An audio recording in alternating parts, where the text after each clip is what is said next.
వచ్చింది వచ్చింది పండుగ సందడి పచ్చ పచ్చని పల్లెకు పసిడి వన్నెల పల్లెకు తెచ్చింది తెచ్చింది తరగని వన్నెలు మా పల్లె ముంగిళ్లకు ముగ్గుల వాకిళ్లకు ఏడు పూలతోని తంగేడు పూలతోని తల్లి గంగ తెరని తంగేడు పూలని తంగేడు పూలతోని తల్లి గంగ తెరని తంగేడు పూలతోని. ఇప్పుడు మనం ఈటల గారి మిస్సెస్ జమున గారి దగ్గర ఉన్నాం. వీరంతా కూడా ఇక్కడ బతుకమ్మ ఆడుతున్నారు. ముందైతే వెల్కమ్ చెప్పేద్దాం. జమున గారు నమస్కారం అండి. నమస్కారం. చాలా సంతోషం మిమ్మల్ని చూడడం. ఫస్ట్ టైం మనం కలవడం ఐ థింక్ సో. వీళ్ళంతా ఫ్రెండ్స్ అండి, రిలేటివ్సా? అంతా రిలేటివ్సే మొత్తం మొత్తం. Okay okay. ఇందులో జస్ట్ సరదాగా మా కోసం చెప్తారా మీ రిలేటివ్స్ ఏంటి అనేది సింపుల్గా? అక్కడ ఉన్న వాళ్ళు మా కూతురు, అచ్చా. కోడలు, ఇంకొక మద్దలు, ఆహా, మా బిడ్డ వాళ్ళ వియ్యపురాలు, వదినమ్మ, మా చెల్లెలు, చాలా పెద్ద బలగం. అంతా రిలేషనే.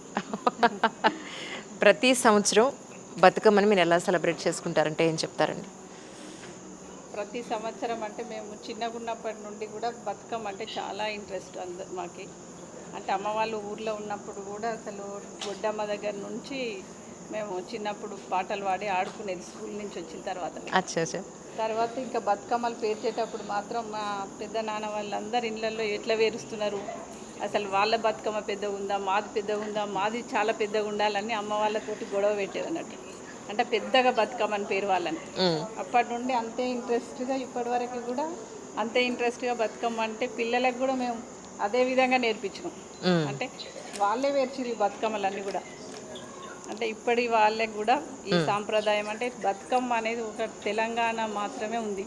తెలంగాణ రాష్ట్రంలోనే బతుకమ్మ పండుగ ఆడతారు కాబట్టి ఈ సాంప్రదాయాన్ని వచ్చే తరాల వాళ్ళకు కూడా ఉండాలనే ఉద్దేశంతో మా పిల్లలకు కూడా బతుకమ్మ అంటే పేరవడం ఇవన్నీ కూడా నేర్పించినాం ఇప్పటివరకు. ఇంతకీ స్పెషల్ వంటకాలు ఏం చేశారు చెప్పండి? అంటే ఈరోజు ఏముండవు వంటకాలు. అప్పుడు అంటే ఈ రోజని కాదు, మా బతుకమ్మ రోజుల్లో పండగలప్పుడు ఏం చేస్తారు? ఏం చేస్తారంటే ఫస్ట్ ఇవాళ నుంచి స్టార్ట్ 9 days వరకు ఒక్కొక్క రోజు ఒక్కొక్కటి ఉంటుంది అన్నట్టు. 9వ రోజు వరకు.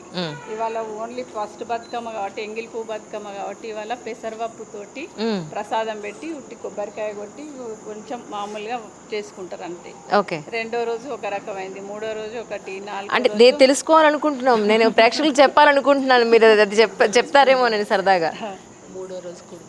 మూడో రోజు ఏమో కుడుములు చేస్తారు, నాలుగో రోజు అటుకులు చేస్తారు, ఐదో రోజు ఏమో అటుకులే, రోజు మాత్రం అలిగిన బతుకమ్మ అంటారు. ఆహా, ఎందుకని? ఆరో రోజు అలుగుతుందట, ఆ రోజు చెయ్యరు. ఆరో రోజు అలిగిన బతుకమ్మ అంటారు. రైట్. ఏడో రోజు మాత్రం వేపకాయల బతుకమ్మ అని అంటారు. అంటే బియ్యం పిండితోటి వేపకాయలు లాగా చేసి పెడతారు అన్నట్టు ప్రసాదం.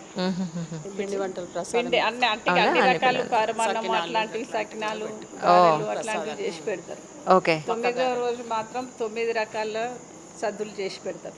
అంటే పిండిలు కావచ్చు, అన్నాలు కావచ్చు, అన్ని 9 రకాలు చేసి పెట్టి గౌరమ్మను పెట్టుకొని, అంటే గౌరమ్మ అని అంటే ఇక లక్ష్మీదేవితోటి సమానంగా పూజించి, ఇంకా అంటే ఆడపిల్లలను ఆడబిడ్డలను అందరినీ పిలుచుకొని పండుగ చేసుకొని, అంటే పువ్వులతోటి పూజింపబడే అటువంటి అమ్మవారు అంటే బతుకమ్మని. అవును అవును. అంటే వేరే ఏ పూజలు చేసినా కూడా ఇట్లా ఈ విధంగా బతుకమ్మని పేర్చి ఎన్ని పువ్వులు తీసుకొచ్చి ఇన్ని రకాలుగా ఇన్ని వరుసలుగా పేర్చి చేసేటువంటి బతుకమ్మ అంటే ఈ రకంగానే బతుకమ్మ పేర్చేటప్పుడు అన్ని రకాల పువ్వులు తీసుకొచ్చి పేర్చేటువంటి సాంప్రదాయం ఉన్నటువంటి బతుకమ్మ పండుగ చాలా గొప్ప పండుగ. ఇది ఒక్కటి తెలంగాణలో ఉన్నది కాబట్టి. అంతకుముందు ఉన్నటువంటి వాళ్ళు ఏంటంటే హాలిడేస్ కూడా ఇవ్వకపోయేది. ఇప్పుడు మాత్రం తెలంగాణ వచ్చిన తర్వాత హాలిడేస్ ఇస్తున్నారు. ఇప్పుడు స్కూళ్ళల్లో కూడా బతుకమ్మని చేస్తున్నారు. చేసి పిల్లలకి మన సాంప్రదాయం తెలియాలని పిల్లలతోటి కూడా బతుకమ్మని వేర్పించి వాళ్ళకి ప్రైజులు కూడా ఇచ్చి వాళ్ళతోటి ఆడిస్తున్నారు.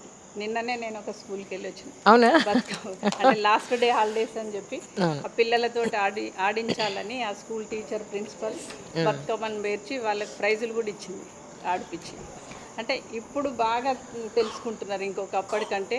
పాటలు కూడా అంటే బతుకమ్మ అంటే ఇంతకుముందు ఏంటంటే బతుకును తెలిపించే అటువంటి పాటలతోటి ఉన్నటువంటి సాంప్రదాయం కలిగినటువంటి పండుగ బతుకమ్మ పండుగ. అవును. ఎందుకంటే ఇద్దరక్క చెల్లెళ్ళు ఉయ్యాల అనే పాట నుంచి ఉంటుంది, మళ్ళీ రామరామ ఉయ్యాలని ఉంటుంది. అవును. ఇట్లాంటివన్నీ ఏంటంటే ఒక చెరువు కట్ట తెగిపోతుంటే వాళ్ళ మామ అందరి కోడళ్ళని అడుగుతుంటాడు అన్నట్టు హారమీయమని.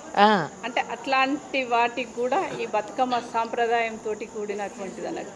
అంటే ప్రజలల్లో బ్రతకడానికి ఎలాంటి సమస్యలు ఉంటాయి, ఆ సమస్యలను ఏ రూపంగా అంటే అప్పుడు ఇంత నాలెడ్జ్ లేదు కాబట్టి పాటల రూపంగా ఆ నాలెడ్జ్ని ప్రజలకు అందించారు మహిళలకి. అట్లాంటి పండుగనే బతుకమ్మ పండుగ. ఈటెల గారు ఎప్పుడు చాలా సీరియస్గా ఉంటారండి.